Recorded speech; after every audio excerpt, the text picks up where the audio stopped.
السلام علیکم۔ اگر آپ ہمارے چینل پہ نئے ہیں تو اس کو سبسکرائب کر لیں اور بیل آئیکن کو پریس کرنا مت بھولیے گا تاکہ ہماری ہر آنے والی ویڈیو کا نوٹیفیکیشن آپ کو مل سکے۔ آج دعا کو دیکھا، مجھے اپنی آنکھوں پر یقین نہ آیا کہ یہ وہی ہے۔ اتنی پیاری دوست اور کلاس والوں ایک ہی محلے میں ہم رہا کرتے تھے۔ میٹرک تک ایک اسکول میں ہی تعلیم حاصل کی۔ اس کے بعد طوبیٰ کی شادی ہو گئی اور ہم جدا ہو گئے۔ آج 8 سال بعد اسے دیکھ کر میرے دل پر بجلی سی گر گئی۔ کیا یہی وہی میری بچپن کی ساتھی تھی جس کے حسن کے چرچے زمانے بھر میں تھے؟ سبز گہری آنکھوں والی یہ حسینہ، گلاب کے پھول کی طرح شاداب اور لمبی سیاہ زلفوں کی مالک، جس کو خدا نے بے انتہا خوبصورت بنایا تھا۔ مجھے یاد ہے اسکول کی لڑکیاں اسے مڑ مڑ کر دیکھا کرتی تھیں جب ہم رکشے پر چھٹی کے بعد اسکول سے گھر لوٹتے۔ لڑکوں کی ٹولیاں پیچھے لگ جاتی تھیں، کہتی، طوبیٰ خدا را نقاب ڈال کر بیٹھو، بے شرم دیکھو تو یہ تمہیں کیسے تکتے ہیں۔ تبھی وہ اترا جاتی، خدا نے جب حسن دیا ہے تو اسے چھپا کر کیسے رکھوں؟ میرا نقاب میں دم گھٹتا ہے۔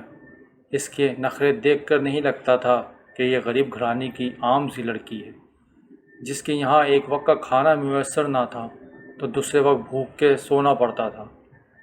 طوبیٰ کے عجیب مزاج تھے۔ وہ اونچے خواب دیکھتی اور کسی ڈاکٹر یا انجینئر یا پھر کسی رئیس ذاتے سے سپنوں میں ہی کھوئی رہتی۔ میں غریب ضرور ہوں لیکن قسمت پلٹ کے دیر نہیں لگتی۔ تم دیکھ لینا، ایک دن ضرور کوئی شہزادہ آئے گا اور مجھے غربت سے نکال کر دولت کی دنیا میں لے جائے گا۔ میٹرک کا امتحان ہوتے ہی فراغت تھی۔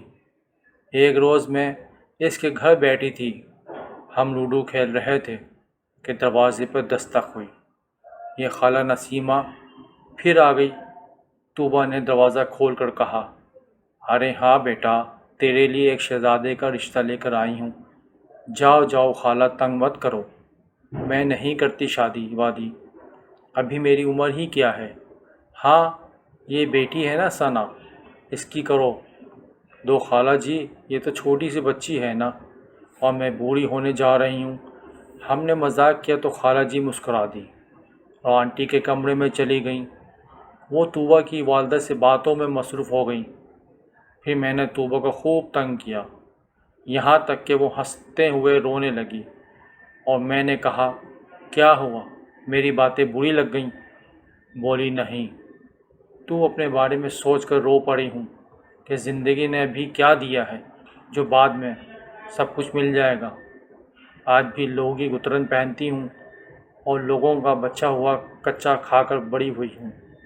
مجھ سے مفلس کی بیٹی کے لیے کہاں سے امیر گھرانے کا رشتہ آئے گا؟ اپنے جیسے ہی بیاہ کر لے جائیں گے۔ یہاں بھی گٹھن اور وہاں بھی ایسی ہی گٹھن ہوگی۔ دل چھوٹا نہ کرو طوبیٰ، اللہ تمہارے لیے بہترین فیصلہ کرے گا۔ وقت سدا ایک سا نہیں رہتا، کیا پتہ تو اتنی خوبصورت ہے کوئی اندھا بھی تجھ پر مر مٹے۔ وہ مسکرا کر بولی، اندھا تو دیکھ ہی نہیں پائے گا، مر مٹے گا خاک۔ اس قسمت واقعی مہربان ہو گئی تھی۔ طوبیٰ کے لیے ایک آفیسر کا رشتہ آ گیا۔ یہ لوگ لاہور میں رہتے تھے اور بہت اچھی بڑی فیملی تھی۔ یہ اس شخص کی دوسری شادی تھی، پہلی بانجھ تھی اور بدصورت بھی۔ برادری کی لڑکی تھی اس لیے رشتہ ہو گیا، لیکن بیوی رامز سے کافی برس بڑی تھی، جبکہ رامز کسی چنچل خوبصورت اور اپنے سے کم عمر لڑکی سے شادی کا خواہاں تھا، اس لیے وہ بہت افسردہ رہتا تھا۔ طوبیٰ کی والدہ نے بیٹی سے پوچھا تو طوبیٰ نے ہاں کر دی۔ وہ غربت کے عذاب سے ہر صورت جان چھڑانا چاہتی تھی۔ رامز نوجوان اور خوبصورت تھا، صاحب جائیداد تھا اور آفیسر بھی تھا۔ اتنا اچھا رشتہ دوبارہ کہاں نصیب ہونے والا تھا۔ کہنے لگی، ثنا، میں نے ساری زندگی غربت میں گزاری ہے، اب قسمت کھل رہی ہے تو یہ موقع ہاتھ سے نہیں کیوں جانے دوں۔ بار بار ایسے رشتے نہیں آیا کرتے۔ طوبیٰ کی منگنی پر میں نے اسے تیار کیا، وہ بہت خوبصورت لگ رہی تھی۔ اس دن اس کا دولہا دیکھا، بڑی سی گاڑی میں آیا تھا، اور ساتھ انگنت مٹھائیوں کی ٹوکری بھی لایا تھا جس سے گھر بھر گیا تھا۔ سبھی حیرت سے دیکھ رہے تھے اور طوبہ کی قسمت پر رشک کر رہے تھے۔ نوجوان بڑی اچھی شکل و صورت کا تھا مگر بڑا سادہ مزاج تھا۔ غرور نام کی کوئی چیز بھی نہ تھی۔ طوبہ اسے دیکھ کر بہت خوش تھی۔ اکثر بتاتی کہ رامس آئے ہیں تو ہمیں بہت سارے تحفے لائے ہیں، مگر میں نے کالج میں داخلہ لے لیا اور پڑھائی میں مصروف ہو گئی۔ شام کو ٹیوشن جاتی اور طوبہ سے کم ملتی۔ 6 ماہ بعد اس کی شادی ہو گئی۔ 4 ماہ بعد وہ ملنے آئی تو بہت خوش تھی۔ قیمتی لباس پہنا ہوا تھا، بڑی سی گاڑی میں آئی تھی۔ ٹھاٹ باٹ دیکھ کر محلے والے حیران رہ گئے۔ انہی دنوں ہمیں مکان بدلنا پڑا۔ ہم کو کالج سے قریب گھر ملا تو ابو نے مناسب جانا کہ مجھ کو کالج جانے میں آسانی ہوگی، لیکن طوبہ سے دوری ہو گئی۔ اب ملاقات نہ ہوتی، کبھی کبھی خیر خبر مل جاتی۔ اچانک ایک روز اس کی والدہ کی وفات کی اطلاع ہم کو ملی تو ہم ان کے گھر چلے گئے۔ یہ میری اور طوبہ کی آج آخری ملاقات تھی۔ پھر میری بھی شادی ہو گئی اور میں اپنی نئی زندگی میں کھو گئی۔ آج جب اسے ہاسپٹل میں دیکھا تو حیران رہ گئی۔ ہڈیوں کو ڈھانچہ تھی، بے سست پڑی تھی۔ اسے مجھے طوبہ کے ہاتھ سے آگاہ کیا تو طوبہ اپنی شادی کے بعد اپنی خاوند کے ساتھ بہت خوش اور خرم زندگی گزار رہی تھی۔ اس کے ہاں 2 بچے بھی ہو گئے۔ جس جگہ اس کے شوہر کی پوسٹنگ ہوتی طوبہ کو بھی ساتھ جانا ہوتا، جہاں وہ بھی کسی سرکاری رہائش گاہ میں اور کبھی کرائے کے مکان میں سکونت پذیر ہوتی۔ جب ایک چھوٹی شہر میں ان کی پوسٹنگ ہوئی تو وہاں سرکاری اقامت گاہ نہ ملی۔ ایک کرائے کی کوٹھی میں رہائش اختیار کرنا پڑی۔ اس کوٹھی میں 3 بیڈ روم تھے، 2 کمرے اوپر تھے مگر ایک بند تھا، اس میں تالا لگا ہوا تھا۔ طوبہ نے اپنے شوہر سے کہا وہ بند کمرے کو بھی کھول کر صاف کرائیں تاکہ ایک بیڈ روم مہمانوں کے لیے آراستہ کیا جا سکے۔ رامس نے منع کر دیا، بتایا کہ مالک مکان نے سختی سے کمرہ کھولنے سے روکا ہے، شاید وہاں کچھ سامان پڑا ہو۔ 3 کمرے ہمارے لیے کافی ہیں۔ طوبہ خاموش ہو گئی۔ کچھ اس کے شوہر کی رات میں ڈیوٹی لگی، اب وہ اس بڑے گھر میں شب بھر اکیلی ہوتی تو اسے ڈر محسوس ہوتا۔ ایک رات گہری نیند میں تھی کہ اچانک کھڑکی کا شیشہ ٹوٹنے کی آواز دور سے سنائی دی۔ اس کی آنکھ کھل گئی، اٹھ کر دیکھا تو وہاں کوئی بھی نہ تھا۔ وہ گھبرا گئی، پانی پیا اور دوسرے کمرے میں بچوں کو دیکھا۔ وہ گہری نیند سو رہے تھے۔ جو ہی اپنے بیڈ پر وہ لوٹی، اس کی چیخ نکل گئی۔ وہ چیختی چہارتی بچوں کے پاس پہنچی، کمرے کا دروازہ اندر سے بند کر کے لیا۔ ماں کے چلانے سے بچی بیدار ہو گئی اور ماں کو پریشان دیکھ کر رونے لگے۔ وہ ان سے لپٹ گئی اور چپ کروانے لگی۔ ڈر کے مارے نیند نہ آ رہی تھی، پریشانی سے برا حال تھا۔ جہاں یہ لوگ رہ رہے تھے فون کی سہولت بھی موجود نہ تھی۔ رات گئے گھر سے باہر نکل کر کسی سے مدد طلب نہ کر سکتی تھی۔ اس کی کوٹھی، اس کے آس پاس کوئی گھر بھی نہ تھا۔ جب صبح رامس ڈیوٹی سے لوٹا تو اس نے اپنے شوہر کو ساری بات بتائی۔ اسے کہا تمہارا وہم ہوگا، کوئی کہانی بنا لی ہے تمہارے ذہن نے، اکیلی تھی نا، خواب تو نہیں دیکھ لیا۔ اسے گھومنے کا سارا گھر گھوم پھر کر دیکھا، واقعی یہ کھڑکی ٹوٹی ہوئی تھی اور کانچ بکھرا ہوا تھا۔ اس نے تسلی دی، شاید ایسا ہوا جو کہ کوئی چور ہوگا۔ بہرحال میں چوکیدار کا انتظام کرتا ہوں۔ اب کوئی عورت ملازم دن اور رات کے لیے تمہارے پاس رکھے دیتا ہوں تاکہ تم اکیلی نہ رہو۔ اگلی رات جب وہ سو رہی تھی تو تقریباً نصف شب ایک چیخ سنائی دی۔ اس کی آنکھ کھل گئی، وہ آیت الکرسی کا ورد کرنے لگی، پھر ہمت سے کام لے کر واش روم جا کر وضو کیا تاکہ اللہ سے مدد مانگے۔ اس کے دل میں ڈراؤنے وسوسے آ رہے تھے۔ جو ہی وہ باتھ روم کے قریب پہنچی، اسے نل سے پانی لینے کی آواز سنائی دینے لگی، جیسے ٹوٹی کھلی رہ گئی ہو۔ دل کو ڈھارس دی۔ ہو سکتا ہے کسی بچے نے نل کھولا ہو اور ٹوٹی کو بند کرنا یاد نہ رہا ہو۔ اسے واش روم اتنی کہ وہاں کھڑی نہ رہ سکے۔ بھاگ کر روم کے اندر قدم رکھا تاکہ پانی بند کر دے۔ تبھی کمرے میں عجیب سی بو پھیل گئی، اتنی کہ وہاں کھڑی نہ رہ سکے۔ بھاگ کر دوسرے کمرے میں آ گئی جہاں بچے سو رہے تھے۔ بچوں کے پاس بیڈ پر بیٹھ گئی۔ تبھی گیلری سے کسی کے چلنے کی آواز سنائی دینے لگی۔ ہمت کر کے گیلری میں جھانکا، چیخ نکل گئی۔ کئی بونے عجیب و غریب شکلوں والے چل پھر رہے تھے۔ طوبا جہاں کھڑی تھی وہیں گر کر بے ہوش ہو گئی۔ کچھ دیر بعد ہوش آیا، اٹھ کر دیکھا تو صبح ہونے والی تھی۔ دور سے اذان کی آواز آ رہی تھی۔ وضو کر کے مصلی پر بیٹھ گئی۔ اے اللہ، کیا چیزیں ہیں؟ کون سی مخلوق ہے؟ جن بوت ہے؟ سائے ہیں؟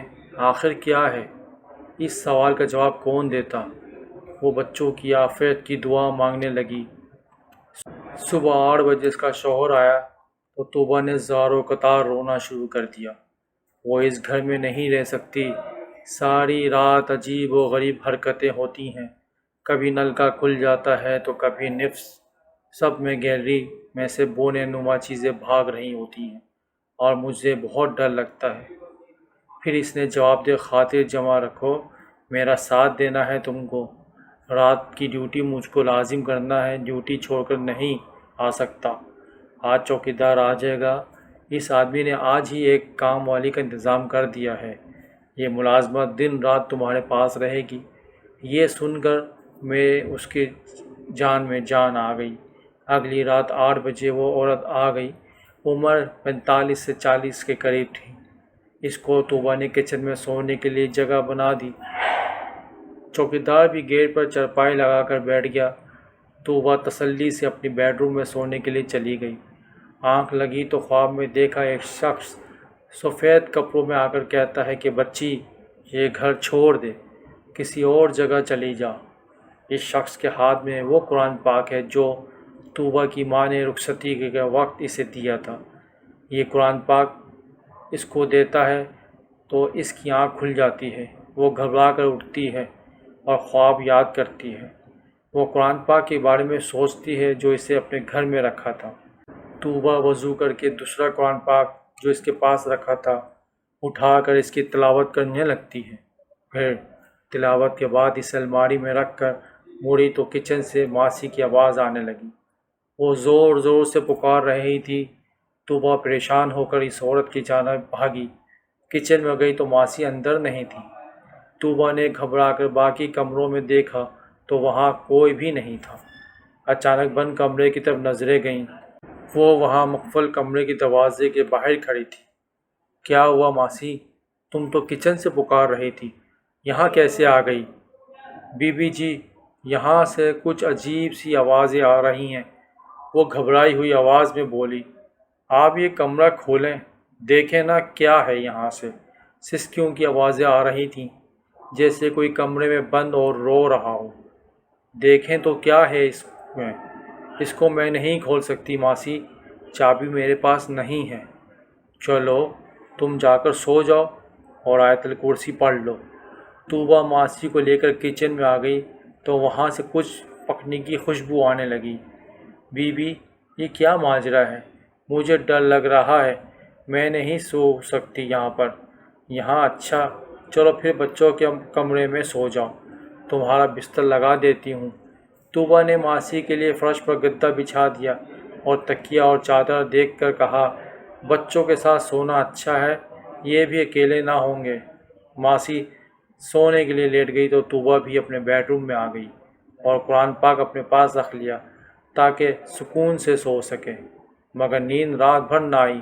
صبح جب رامس لوٹ آیا تو اسے سارا واقعہ اپنے شوہر کے گوشت گزار کیا۔ یہ کوئی وہم نہیں ہے، یہاں ضرور کچھ ہے۔ رامس سوچ میں پڑ گیا۔ اسے چوکیدار سے تذکرہ کیا کیونکہ وہ اس علاقے کا تھا۔ اس نے کہا، صاحب آپ صحیح کہہ رہے ہیں، یہ کوٹھی جنوں والی مشہور ہے۔ یہاں جو آ کر ٹھہرتا ہے چند روز میں چلا جاتا ہے۔ آپ کی ہمت ہے جو بیوی کو اکیلا چھوڑ کر ڈیوٹی پہ چلے جاتے ہیں۔ میرا شوہر میرا مشورہ مانیے، کوئی اور جگہ رہائش کے لیے تلاش کر لیں اور اس جگہ کو چھوڑ دیں۔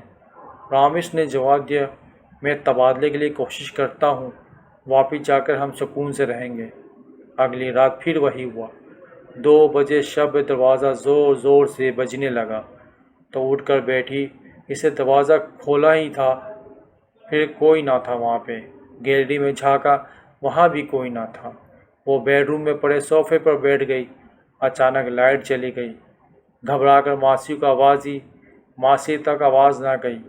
وہ اندھیرے میں اٹھی، سائڈ ٹیبل پر ماچس تک پہنچی، موم بتی جلائی، بچوں کے کمرے کی طرف جلدی سے گیلری پر نگاہ پڑی۔ وہاں ہلکی ہلکی روشنی تھی اور بند دروازے پر جہاں تالا پڑا ہوا تھا وہ کھلا ہوا تھا۔ اسے خیال آیا کہ یہاں سے تالا کہاں گیا اور کمرہ کس نے کھولا۔ اسے اپنے بچوں کی فکر تھی۔ جلدی سے ان کے پاس ہوئی۔ وہاں ماسی جو رات سوئی ہوئی تھی اب موجود نہ تھی۔ اسے واش روم کو چیک کیا، وہاں بھی کوئی نہ تھا۔ دوبارہ گھبرا کر باہر آ گئی۔ دوسری کمرے کو چیک کیا، لازماً وہاں بھی موجود نہ تھی۔ وہ گیلری میں آوازیں دینے لگی۔ طوبیٰ کو گمان ہوا کہ ماسی نے کہیں تالا نہ کھولا ہو۔ ممکن ہے کسی مقامی عورت کے پاس کوئی چابی ہو اور وہ مالک مکان کے رکھے ہوئے سامان میں سے کچھ چرانے گئی ہو۔ کمرے کے نزدیک پہنچی تو وہاں سے چیزیں گرنے کی آوازیں سنائی دینے لگیں۔ تبھی پیچھے سے ماسی نے پکارا، بی بی جی۔ طوبیٰ نے مڑ کر دیکھا کہ یہ تالا کس نے کھولا ہے۔ ماسی، کیا تم نے تو نہیں تالا توڑا؟ کہاں ہے؟ وہ لگا ہوا ہے بی بی۔ کہ آپ نے کوئی خواب دیکھا ہے؟ میں نے دروازے کی جانب دیکھا، واقعی دروازہ بند تھا، تالا پہلے دن کی طرح لگا ہوا تھا۔ یہ دیکھ کر طوبیٰ نے دروازے کی جانب دیکھا، واقعی دروازہ بند تھا، پہلے دن کی طرح تالا لگا ہوا تھا۔ یہ دیکھ کر طوبیٰ کو پسینہ آ گیا۔ پریشان ہو کر سوال کیا، ماسی کہاں تھی تم؟ وہ بولی، کچن میں دودھ گرم کرنے گئی تھی۔ وہ نیند میں دودھ مانگ رہی تھی۔ فیڈر ماسی کے ہاتھ میں تھا۔ طوبیٰ کی سمجھ میں کچھ نہ آیا۔ وہ ماسی کو بچوں کے پاس سو جانے کی تلقین کر کے اپنے کمرے میں آ گئی۔ اگلے روز رامش کے ہمراہ کچھ مہمان آئے۔ رامش، اس نے کہا، یہ علاقے کے معزز لوگ ہیں، اچھی طرح خدمت کرنی ہے ان مہمانوں کی۔ میں ایک بزرگ عورت تھی، اس کا نام آسیہ تھا۔ اسے طوبیٰ سے کہا، بیٹی ایک بات کہوں، برا مت ماننا، تمہارا یہ گھر بہت بھاری ہے، یہاں اللہ کی دوسری مخلوق کا بسیرا ہے، بہتر ہے اس گھر کو چھوڑ دو، ورنہ یہ لوگ تم کو بہت تنگ کریں گے، یہاں تمہارا رہنا دوبھر کر دیں گے۔ آپ صحیح کہہ رہی ہیں۔ پھر اس نے گزرے ہوئے سارے واقعات ان بزرگ نما خاتون کو بتائے اور کہا کہ میرے شوہر تبادلے کی کوشش کر رہے ہیں، ہم بہت جلد یہاں سے چلے جائیں گے۔ آسیہ بی بی نے خاتون سے کہا۔ انہوں نے کچھ وظائف پڑھنے کو بتائے اور تعویذ لکھ کر دیے، سب گھر والوں کے گلے میں ڈال دو۔ طوبیٰ کام میں مصروف تھی، اسے تعویذ الماری میں رکھ دیے۔ 3 دن آسیہ بی بی اور ان کا خاوند اس گھر میں قیام پذیر رہے، تب کوئی واقعہ نہ ہوا۔ چوتھے دن جب وہ مہمان چلے گئے، طوبیٰ کو تعویذوں کا خیال آیا۔ بہت تلاش کیے مگر وہ نہ ملے، کہیں گم ہو گئے تھے۔ وہ پریشان ہو گئی مگر وظیفے پڑھتی رہی جو آسیہ بی بی نے بتائے تھے۔ انہی دنوں اس کے شوہر کو سرکاری دورے پر کسی دوسرے شہر جانا پڑا۔ رامش کے جانے کے بعد رات کا کھانا کھا کر صبح ہونے گئی تھی۔ مجھ سے ماسی سے کہا، میری طبیعت ٹھیک نہیں ہے، تم بچوں کا خیال رکھنا۔ ملازمہ نے کام نپٹا دیا، پھر کچن صاف کر کے وہ بھی سونے چلی گئی۔ رات کے کسی پہر طوبیٰ کی آنکھ کھلی۔ اس نے دیکھا کہ کمرے کا دروازہ چوپٹ کھلا ہوا ہے۔ ابھی وہ دیکھ ہی رہی تھی کہ اسے اپنے پاس کسی کی آہ بھرنے کی آواز سنائی دی۔ وہ گھبرا کر اٹھ بیٹھی، پلٹ کر دیکھا تو بہت ہی بری شکل کا بھیانک آدمی اس کے قریب سویا ہوا تھا۔ ڈر سے چیخ پڑی اور بے ہوش ہو گئی۔ 3 دن تک ہوش میں نہ آئی۔ تھوڑی دیر آنکھ کھول کر ادھر ادھر دیکھتی، پھر بے ہوش ہو جاتی۔ بالآخر ہوش آ گیا، لیکن اب وہ طوبیٰ نہ رہی تھی، اللہ کی دوسری مخلوق کے حوالے ہو چکی تھی۔ ڈاکٹروں کو دکھایا، انہوں نے کہا کوئی بیماری نہیں، وہ فقیروں کے پاس اسے لے جاؤ اور دم درود پڑھو۔ طوبیٰ گر گر کر بے ہوش ہو جاتی، کچھ دن تک کچھ نہ کھاتی، جب کھاتی تو بس نہ کرتی۔ اسے دنیا کا ہوش نہ رہا، کبھی گھر والوں کو پہچانتی اور کبھی نہ پہچانتی، اپنے بچوں تک کو اٹھا کر پھینک دیتی۔ شوہر نے طوبیٰ کو اس کی بھائی اور بھابھی کے حوالے کر دیا اور بچوں کو اپنے پاس رکھ لیا تاکہ وہ ان کو نقصانات نہ پہنچا سکے۔ آج طوبیٰ کی طبیعت زیادہ خراب ہو گئی، اس لیے اسے ہاسپٹل لے آئے تھے۔ نیم بے ہوشی کی حالت میں پڑی تھی۔ اس کا یہ حال دیکھ کر بہت دکھ ہوا۔ وہ طوبیٰ جس کو ہم اپنی حسن پر اس کو غرور تھا، جس کے بال ہمیشہ سنورے رہتے تھے، جس کی رنگت گلاب جیسی تھی، آج وہ اجرے بالوں اور سیاہ رنگت میں کسی دوسری دنیا کی مخلوق دکھائی دیتی تھی۔ میں تھوڑی دیر اس کے پاس ٹھہر گئی، اس کو پکارا بھی، طوبیٰ طوبیٰ، دیکھو تو کون آیا ہے۔ تم کو دیکھنے کے لیے میں سنا ہوں، مگر وہ خودنگی میں رہی، آنکھ بھر کے میری جانب نہ دیکھا، نہ پکارا۔ سن سکی آنکھ میں آنسو بھر کر لوٹ آئی۔ خدا ہر ایک کو ایسے سے بچائے۔ ایسے غیر معمولی حالات سے خدا جانے اسے کیا مرض لاحق تھا، ایسا کوئی مرض جس کا علاج کسی کے پاس نہ تھا۔ خدا جانے کون سی مخلوق اس پر حاوی ہو گئی تھی کہ جس نے مرتے دم تک اس کا پیچھا نہ چھوڑا۔ ایک روز میں امی کے گھر گئی ہوئی تھی کہ پتہ چلا کہ طوبیٰ اس جہاں سے گزر گئی۔ کوئی نامعلوم مرض تھا اسے قبر تک لے گیا۔ سچ کہا ہے کسی نے، قبرستان کے پاس گھر نہیں لینا چاہیے، ورنہ جلد گھر تبدیل کرنے چاہیے۔ خدا جانے کون سا مکان کیسا ہو اور ان میں کون سے اندھے کی مخلوق رہتی ہو، یہ سب راز اللہ ہی کو معلوم ہے۔